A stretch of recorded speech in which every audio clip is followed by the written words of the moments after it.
Hey, what's going on, guys? Flatten here with a brand new video today. Today we're going to be talking about the Fire Knight's Greatsword weapon, where to farm it, and just exactly what it does. Now, you've probably seen that this weapon was nerfed recently in the most updated patch and hotfix. That was only for PvP. It still is a great sword and should not be discounted for what it can do and what it can bring to the table. So where we are at right now, we are at the storehouse first floor inside Shadow Keep. What you're going to do is you're going to immediately turn around from the site of grace and you're just going to come down this elevator. Now there's going to be farming one Fire Knight that drops the weapon. You approximately can get one kill every 1 minute or so. So you get a pretty good efficient farm rather than scrambling and trying to find them all over the place.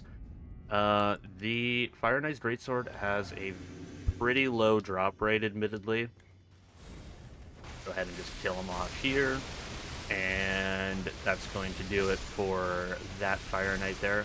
I'm on New Game Plus 3 right now, so if you saw 10,000 HP, don't be alarmed. He'll have a lot lower HP on prior journeys. Oh, I got it. Let's go. Fire Knight's Greatsword. I got the Fire Knight's helm there. He does drop his entire set. He'll drop the Fire Knight helm. He will drop the Fire Knight's Greatsword. He'll also drop his gauntlets, his greaves, and his armor. He also drops smithing stones levels 6, 7, and 8. I would recommend pumping up your arcane as much as possible. I do have an 80 on this character, but you can also increase it with the silver tier mask. You increase it by an additional 8, and you can also use the Outer God heirloom, which you can also get in the DLC, and that raises arcane by another 5 points. You can also use the consumables that also raise your arcane for a temporary amount of time, which allows you to go well over 200 discovery, so you can get this weapon pretty easily. But now for the weapon itself. The Fire Knight's Greatsword has a split into physical and fire damage. It has a D strength, D dexterity, D faith is where it scales into. It requires 22 strength and 18 dexterity to use properly, to be able to use its ability. Its ability is called Upward Cut. Unfortunately, I don't have the requirements for it, but I can do the first half of the action so you can kind of see and get a gist for what it does. The cool thing about the Fire Knight's Greatsword is that it's considered a colossal sword, but it is one of the fastest attacking colossal swords in the game. It also does a spear-like attack for its heavy.